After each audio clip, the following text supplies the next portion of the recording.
Stelpur, stór sigur á móti Noregi í dag. Hvað er að skapa þetta fyrir ykkur? Sko, það er alltaf að byrja á vörninni og halda alltaf áfram.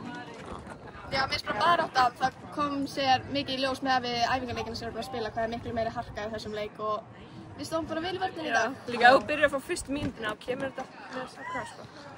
Hvað var það sem að þjálfarateymið fór svona helst með yfir ykkur svona fyrir þennan leik?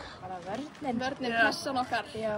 Það er svolítið svona aðalatriði í okkar leik er pressan og vörnin að geta stjórna leiknum á okkar hafa.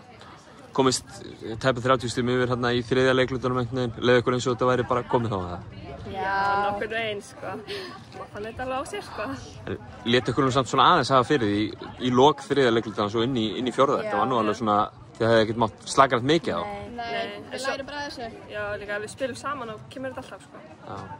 En fyrsti leikurinn komið svona undir belti núna á mótinu, ekki þægilegt að vera svona búinn að klára fyrsta leikinn? Jú.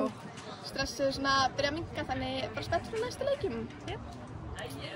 Kærar þakkir, stelpur, og gangi ykkur vel á morgun á móti Svíþjóð. Takk fyrir.